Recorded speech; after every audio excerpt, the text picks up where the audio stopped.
Assalamualaikum warahmatullahi wabarakatuh. Kami dari kelompok 9 yang beranggotakan 2 orang, yaitu Neng Yuni dan saya sendiri Novita Febrianti. Di sini kami akan mempresentasikan hasil diskusi kami tentang materi pendidikan Islam. Saya akan menjelaskan tentang konsep materi pendidikan Islam dalam Al-Quran.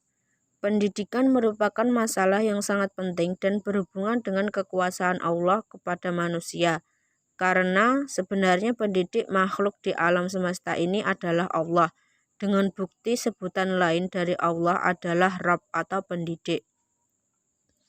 Keberadaan materi pendidikan berfungsi sebagai bahan dan sekaligus acuan dalam proses pendidikan dan pengajaran, agar pendidikan dan pengajaran dapat mengarah kepada tujuan pendidikan yang ditentukan.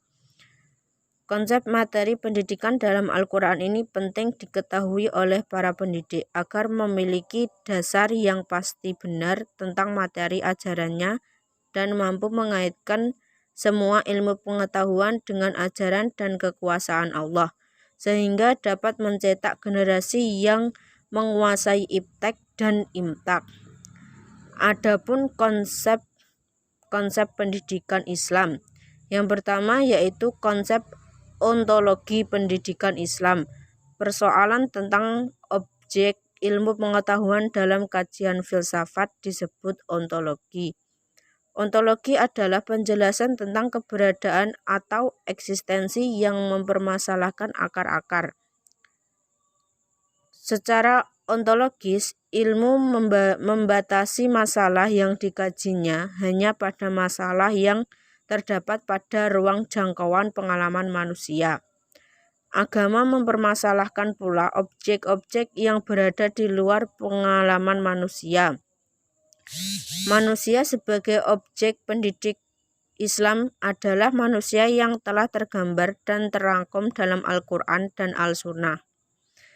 Yang kedua yaitu konsep epistemologi pendidikan Islam, yaitu persoalan tentang pengetahuan atau asal mula, struktur, metode, dan validitas. Dalam kajian filsafat disebut epistemologi.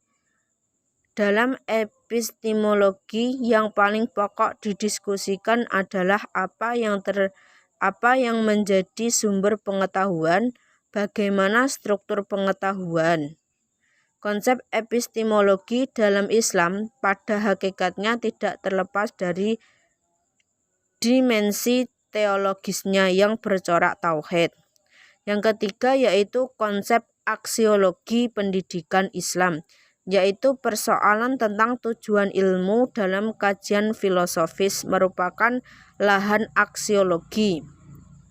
Hal ini erat kaitannya dengan pendidikan karena dunia nilai akan selalu dipertimbangkan atau akan menjadi dasar pertimbangan dalam menentukan tujuan pendidikan. Semakin jelas bahwa tujuan pendidikan Islam bukan saja diarahkan menjadi manusia dalam bentuk mengamalkan ajaran beragama dan berakhlak mulia, melainkan juga mampu mengembangkan seluruh potensi yang dimilikinya, terutama aspek fisik, psikis, intelektual, kepribadian, dan sosial sesuai dengan tuntutan kehidupan, perkembangan masyarakat, dan harapan ajaran Islam itu sendiri.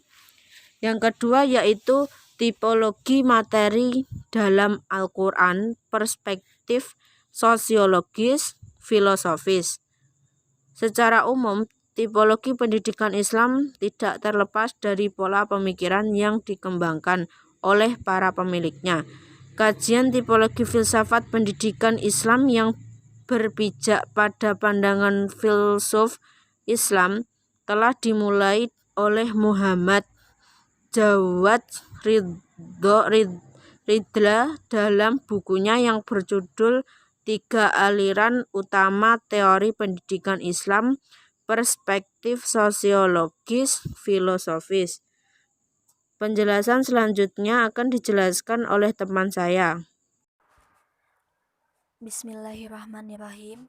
Selanjutnya, saya akan menjelaskan mengenai materi pendidikan Islam dan kemampuan sains. Yang pertama, Pengertian sains.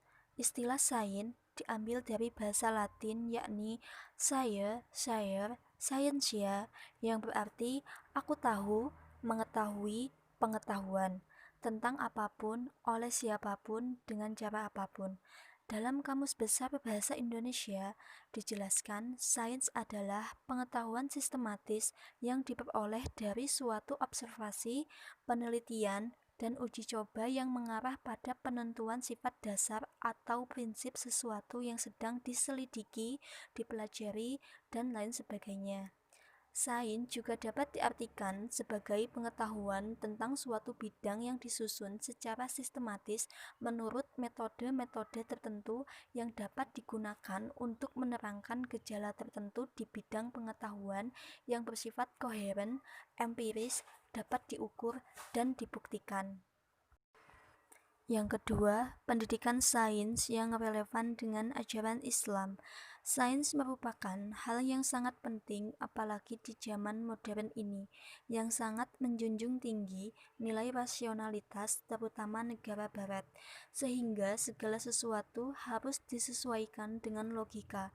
Tetapi sebagai kaum muslimin harus selalu menjunjung tinggi nilai-nilai agama Islam, meskipun pada kenyataannya tetap harus menyesuaikan dengan perkembangan zaman.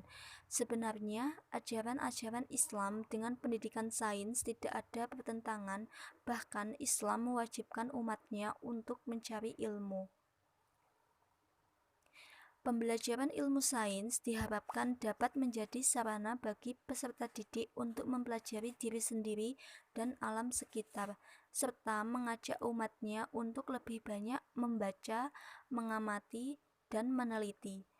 Dalam bidang pendidikan, khususnya pendidikan agama Islam, bentuk sains seperti ini sangat diperlukan untuk mewujudkan kaum pelajar yang benar-benar memahami konsep Islam.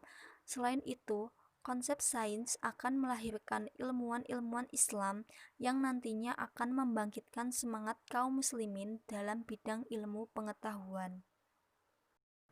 Yang ketiga, Al-Quran sebagai sumber ilmu sains. Jika sains dikaitkan dengan fenomena alam, maka Al-Quran lebih dari 750 ayat menjelaskan tentang fenomena alam.